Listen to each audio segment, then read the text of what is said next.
யார் இந்த வெங்கட நாராயணன்?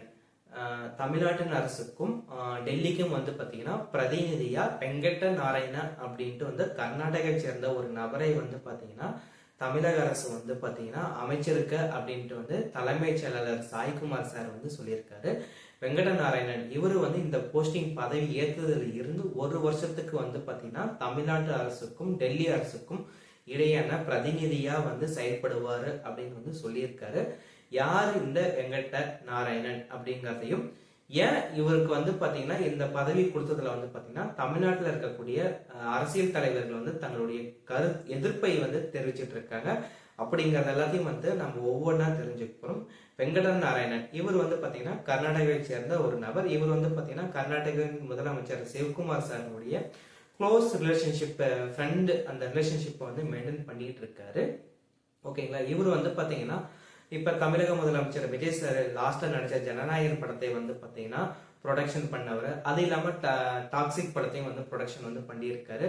இவர் வந்து பாத்தீங்கன்னா இந்தியா லெவல்ல வந்து பாத்தீங்கன்னா சினிமாவில் வந்து பாத்தீங்கன்னா மிகப்பெரிய ஹிட் கொடுத்த RR, வேதாந்திரா, அதுக்கப்புறம் வந்து பாத்தீங்கன்னா சீதாராமா, அனிமல், இந்த மாதிரி படத்தை வந்து பாத்தீங்கன்னா விநியோகம் பண்ணியிருக்காரு. இதுக்கு அடுத்ததான் வந்து பாத்தீங்கன்னா இவரு ஒரு ரியல் எஸ்டேட் தொழில் அதிபரா வந்து இருந்திருக்காரு. இதுக்கு அடுத்ததான் வந்து பாத்தீங்கன்னா பிரஸ்டீஜ் கம்பெனியுடைய முன்னாள் CEO-வா ஒர்க் வந்து பண்ணியிருக்காரு. ஓகேங்களா. இவரை பத்தி வந்து ஒரு பேசிக் இன்ஃபர்மேஷன் வந்து நம்ம சொல்லிட்டோம். இதுக்கு அடுத்ததான் வந்து பாத்தீங்கன்னா இவருக்கு இந்த பதவி ஏன் கொடுத்திருக்காங்க அப்படின்ட்டு வந்து பாத்தீங்கன்னா தமிழக அரசியல் வட்டாரத்துல நிறைய அரசியல் தலைவர்கள் வந்து இவங்களுடைய கருத்துக்கள், எதிர்ப்பு கருத்துக்களை வந்து தெரிவிச்சிட்டு இருக்காங்க. அதுல முக்கியமா வந்து யாராரும் வந்து பாத்தீங்கன்னா தமிழ்நாட்டின் பிஜேபியினுடைய மாநில செயலர் நயினார் நாகேந்திரா சார், சீமான், அதுக்கப்புறம் வந்து பாத்தீங்கன்னா டிடிடி தினகரன், இவங்க எல்லாமே வந்து எங்களுடைய கருத்துக்களை வந்து எதிர்ப்பு கருத்துக்களை வந்து தெரிவிச்சிட்டு இருக்காங்க.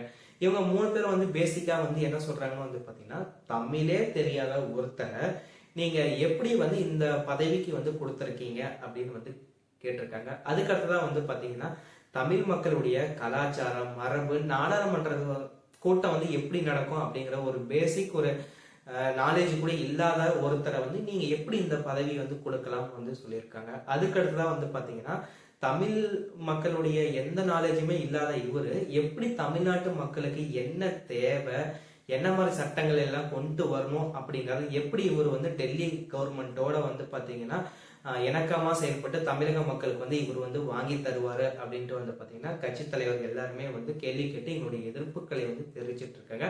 இதுக்கு அடுத்ததான் வந்து சீமான் சார் சொன்னது என்னன்னு வந்து பாத்தீங்கன்னா அவரும் வந்து பேசிக்கா இந்த மாதிரி முன்ன நான் சொன்னது எல்லாமே சொல்லிட்டு இப்ப அவர் வந்து அடிஷனலா வந்து என்ன சொல்றாருன்னா இப்ப கர்நாடகா வந்து பாத்தீங்கன்னா மேகதாக பிரச்சனை வந்து நம்மளுக்கு ஆல்ரெடி போயிட்டு இருக்கு. இதற்கு மத்தியில வந்து பாத்தீங்கன்னா தமிழே தெரியாத ஒருத்தரை எப்படி வந்து இந்த நம்மளுக்கு வந்து தண்ணீர் பிரச்சனை வந்து இப்ப நம்ம கர்நாடகாவும் நம்மளுக்கு போயிட்டு இருக்கு. இதற்கு மத்தியில நீங்க எப்படி ஒரு கர்நாடகாவை சேர்ந்த ஒரு நபரை, அதுவும் தமிழ்நாட்டின் அரசுக்கும் டெல்லி அரசுக்கும் இடையான அந்த பிரதிநிதி பதவியை வந்து கொடுக்குறீங்க, இது ஒரு வெட்கக்கேடான ஒரு செயல் அப்படின்ட்டு வந்து சீமான் சார் அவருடைய கருத்துக்களை வந்து தெரிவிச்சிட்டு இருக்காங்க.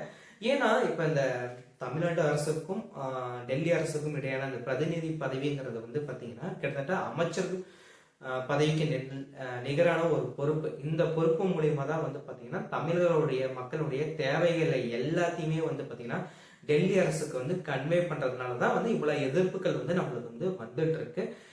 வாட் எவர் அரசியல் தலைவர்கள் எல்லாருமே எங்களுடைய கருத்துக்கள் வந்து தெரிஞ்சிட்டு இருக்காங்க. என்னை பொறுத்த வரைக்கும் என்னன்னா அவருக்கு வந்து தமிழ் தெரியுது, தெரியாம போகுது, தமிழ் மக்களுடைய கல்ச்சர் நாலேஜ் வந்து அவருக்கு தெரியுதோ இல்லையோ எனக்கு அதை பத்தி எனக்கு கவலை கிடையாது. ஆனா தமிழக முதலமைச்சர் வந்து அவர் அமைச்சிருக்காரு. ஓகே, என்ன பண்ணுவாருன்னு நம்ம ஒரு வாய்ப்பு கொடுத்துதான் பார்க்கலாமே.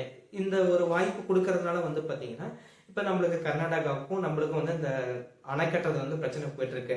சரி, ஓகே, இப்ப கர்நாடகா கவர்மெண்ட் வந்து பாத்தீங்கன்னா திங்க் பண்ணுவாங்க, ஓகே நம்ம ஆளு ஒருத்தருக்கு வந்து ஒரு முக்கியத்துவமான ஒரு பதவி கொடுத்திருக்காங்க, சரி ஓகே நம்ம தமிழக அரசு வந்து சொல்றத ஒரு சில விஷயங்களை வந்து நம்ம கேட்டு பார்க்கலாம் அப்படின்ட்டு வந்து கர்நாடக அரசு வந்து யோசிச்சு பார்க்கறதுக்கு ஒரு ஐடியா இருக்குல்ல, இதை பேஸ் பண்ணி கூட டிவிகே கட்சி வந்து செயல்பட்டு இருக்கலாம் அப்படிங்கிறது என்னுடைய கருத்து. நான் இப்ப சொல்றது என்னன்னா இது இந்த வீடியோ தொகுப்பு வந்து பாத்தீங்கன்னா தமிழக வெற்றி கழகத்துக்கு உண்டான ஒரு பாசிட்டிவான வந்து ஒரு மார்க்கெட்டிங் பண்றணும் அந்த மாதிரி எதுவுமே கிடையாது. என்னுடைய பாயிண்ட் ஆஃப் வியூல வந்து நான் சொல்றேன் நானு.